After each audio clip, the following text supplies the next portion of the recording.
No entry, no explanation. Ticket holders showed up to the terminal tonight, but were turned away. What are your overall thoughts about them suspending service? I think they should have given a few days' notice, a week or so before they shut it down, and shut it down like that, I think. I don't think that's fair to their customers. Bob Dodge was supposed to leave for Toronto tomorrow. He sunk $400 into the trip between the ferry ride, the hotel, and theater tickets. I want my money back for the trip, and I want them to pay for my tickets. They're non-refundable.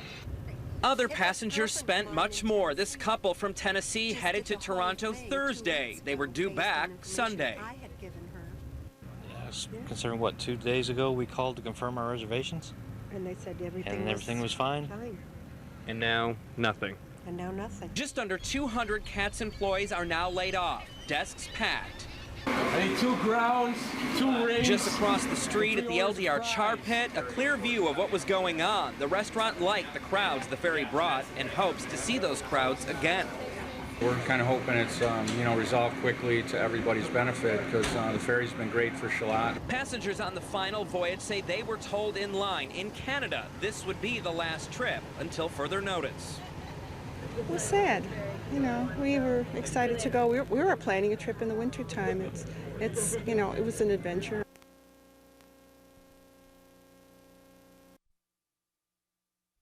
Relook at the customs issue? We're not playing games. I mean, we're doing this in all honesty. It's doing what's the right thing to do. The right thing, Martin says, because it's no doubt this ferry can be a success. Just listen to the numbers, he says. In the past 80 days, 140,000 people rode the ferry. Proof that people see a reason to ride it. But until the customs and the trucking issues especially are worked out, he says CATS has to do this to save money. Rochester's mayor thinks that the decision is sending the wrong message. He says that the ferry should have scaled back service, perhaps to only 1 trip a day or just weekend service, not end it completely. Public wants to know that when they're ready to use it, they can use it. They don't want to have to, question, is it going to be there, is it going to sail? And I think they have to send out a strong message that this is a stable operation. Martin says they had no choice. CATS wanted to tap money from an escrow account to help, but lenders wouldn't let that happen until after some of the issues are resolved. And to continue taking reservations, knowing that if these long-term issues are not resolved, we're really operating on the false pretense here. It would not have been honest on our part to continue operations, even part-time, or 3 days a week. So now what? Martin and state leaders say that there is no choice but to look ahead and put pressure on the federal government.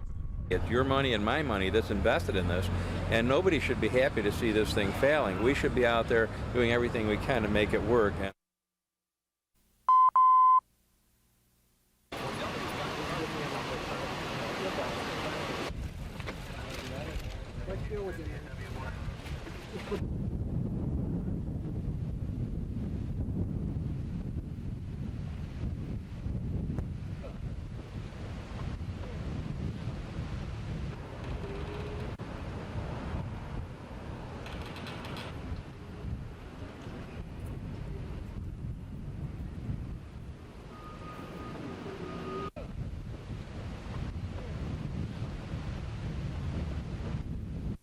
And if our city's going to succeed, we're going to do it through a rejuvenated waterfront.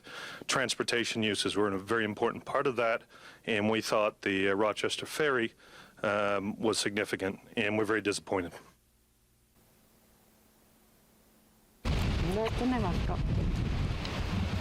It's not the goodbye she wanted. Mary Barna was supposed to say bon voyage tomorrow, but there's no boat. For me, it's very stressful because I'm a diabetic. So like 10 others today, she jumped in a car, then hopped on a bus back to Rochester. No one adequately warned service was suspended. If they have a problem, they should let people know a long time before or don't sell them tickets. CATS suspended service in part because of a design glitch with the Toronto terminal relating to security, but Port Authority calls it minor and manageable. CATS never shared the service suspension news with port leaders. Does it make you feel like it's hard to trust them? I'm disappointed. Other vessels and another ferry service have courted the Toronto port. The terminal designed for the breeze essentially could be up for grabs if CATS doesn't work out. Katz has every reason to want to get with you and have a meeting so they can save this project. We would certainly like some information from them. But Toronto's mayor blames the Port Authority, claiming it's had ample resources to build a terminal by now. And this is another example of their lack of really responsibility. He says a terminal should not be part of the reason for the ferry suspension, and says the waterfront and the ferry are crucial to Toronto's success. It was not a one-way service at all. It was important to both cities.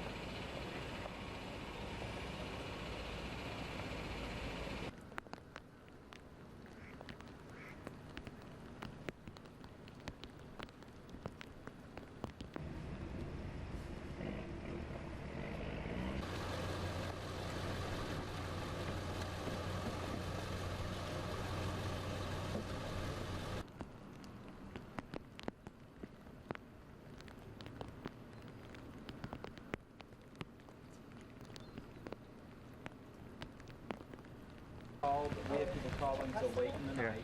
I think we got pretty much everybody, but maybe a dozen or so that either.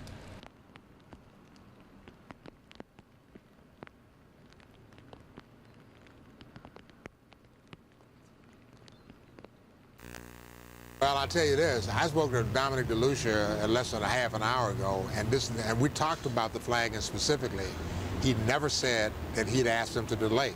In fact, we are trying to push them to get these issues resolved so they can resume service as quickly as possible. I mean, we're contacting passengers. We're letting them know that we've suspended service. They're being very supportive. For those who want refunds, we're asking that they be patient. We'll try to work through the process. If they don't want to wait for us to work through the process, they should contact their credit card companies. And of course, you know, by agreement with their credit card companies, they can get a refund that way immediately. Well, there's one more step in the process, and that's the transfer of the mortgage from Bahamian flag to U.S. flag. Our lender, we talked about this last night, our lender has basically put a stop to the process. Not Katz, but our lender, Ethic, out of Australia, has said they will not allow it to proceed unless there's a simultaneous transfer, which means at the exact same time it comes off a Bahamian mortgage, it's attached to U.S. mortgage. So the lender put a stop to the process. They're going to be here next week. We're going to sit with Coast Guard. Hopefully we're going to work out a procedure that satisfies the lender that they can allow the documentation to go through. Katz has done everything he can. There's a lot of doubt and skepticism about their numbers, and to put people's mind at ease, given that they are a quasi-public operation, I think that it would serve a great public interest if they were to be more disclosing of their financial numbers. Well, my gosh, I don't know what to say. It's just, I hope I can get my money back. Yeah, pay. Hopefully get the money back.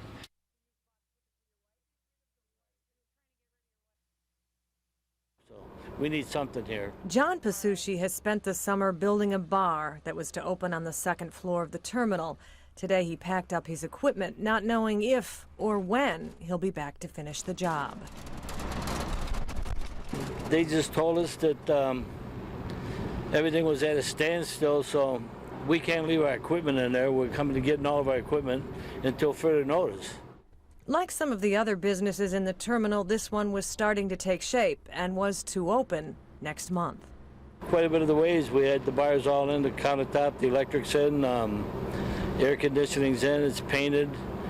We have the floors and a few odds and ends to do.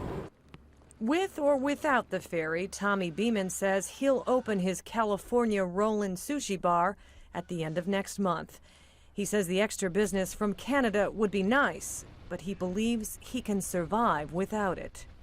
The ferry was definitely a plus, but without the ferry, I think I can still pay the rent. And in the summertime, next summer, this place is still going to boom. Shalat's still going to be open. Even though there are only a dozen CATS employees still working, the terminal remains open. Business owners like Tommy Beeman hope the ferry can resume service. He's also hoping CATS will get federal approval to allow freight on board the ferry. That would allow him to ship in fresh fish every day. Well, if this issue works out and I can get my fish coming in, it's going to be a big plus for the variety of fish that I can get.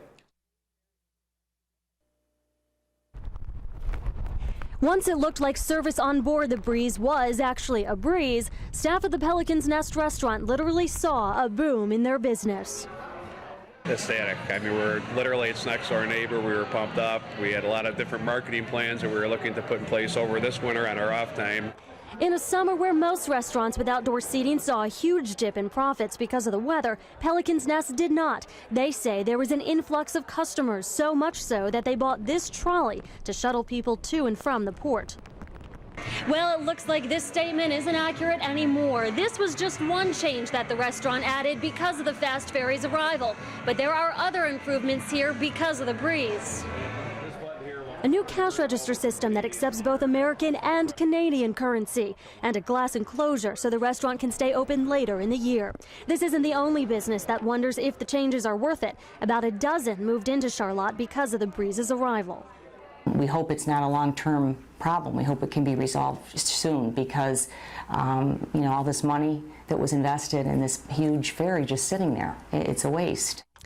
Labigan says neighbors are also worried about their property values. For a while, the houses were selling, and for pretty good money. If this recent boom goes away for good, perhaps so too will the good offers. But worrying won't help anything for this business owner.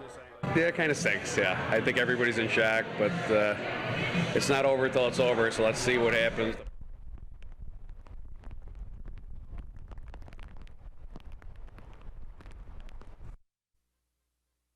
Adirondack Museum.